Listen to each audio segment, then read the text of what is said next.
आज आपण रत्नागिरीतील प्रसिद्ध आणि नवसाला पावणारे तीर्थक्षेत्राबद्दल माहिती पाहणार आहोत. ते म्हणजे श्री तीर्थक्षेत्र गणपतीपुळे.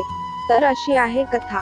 कोणत्याही शुभ कार्याची सुरुवात करताना गणेशाला वंदन करूनच कार्यसिद्धीस नेण्यात प्रार्थना झाली जाते.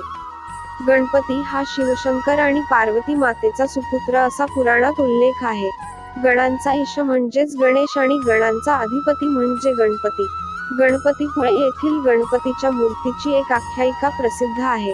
ही गणपतीची मूर्ती साधारण 400 वर्षांची आहे. गणपतीपुळ्यातील हे देवस्थान पश्चिमद्वारी आहे. आज ज्या ठिकाणी स्वयंभू गणपतीचे मंदिर आहे, त्या ठिकाणी हजारो वर्षापूर्वी फक्त एक डोंगराच्या पायथ्याशी असलेले केवड्याचे बन होते. या परिसरामध्ये अगदी हातावर मोजण्या इतकीच वस्ती होती. बाळंभटजी भिडे नामक ब्राह्मण त्या ठिकाणी वास्तव्याला होते. त्यावेळी खोतकीच्या प्रथा असत आणि ते गावचे खोत म्हणून ओळखले जात असत. एके दिवशी भिडेंवर अचानक संकट ओढवले आणि त्यातून मुक्ती मिळविण्यासाठी भिडे यांनी आराध्य देवता श्री गणेशाची उपासना करण्यासाठी केवड्याच्या बनात तपस्या करण्यासाठी बसले आणि तिथे निश्चय केला की या संकटाचे जोपर्यंत समूळ निवारण होत नाही तोपर्यंत मी अन्नग्रहण करणार नाही. दृढनिश्चयी असणाऱ्या भिडे यांना एके दिवशी गणपतीने दृष्टांत दिला की मी या ठिकाणी भक्तांच्या इच्छा पूर्ण करण्यासाठी गणेशगुळे येथून 2 गंडस्थळे व दंतयुक्त स्वरूपामध्ये प्रकट झालो आहे. माझी मनोभावे सेवा, अनुष्ठान, पूजा अर्चा कर, तुझी सर्व संकटे दूर होतील. नेमक्या याच कालावधीमध्ये भिडे यांची गाय काही दिवस दूध देत नव्हती.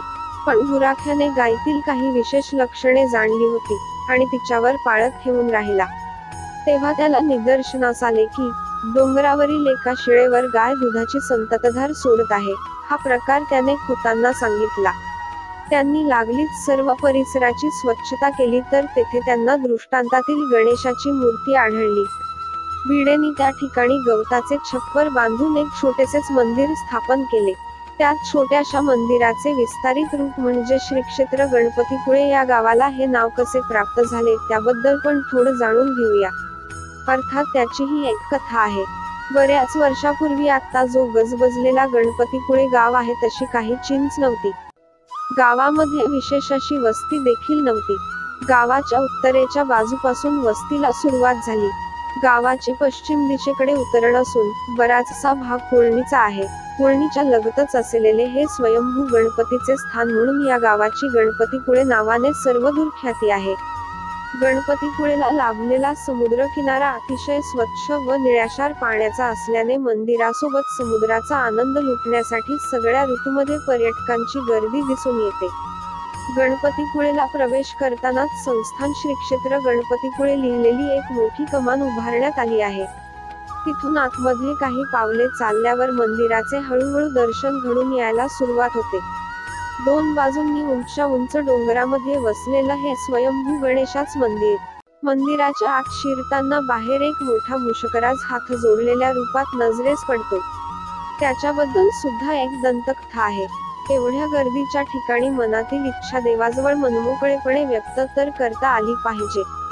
म्हणून असे म्हणतात की या उंदराच्या मूर्तीच्या एका कानावर हात ठेवून दुसऱ्या कानामध्ये जे आपलं मागण असेल देवाकडे ते सांगितल की ते प्रत्यक्ष गणपतीला ऐकू येत आणि देव लवकरात लवकर त्याची प्रचिती भक्तांना देतोच.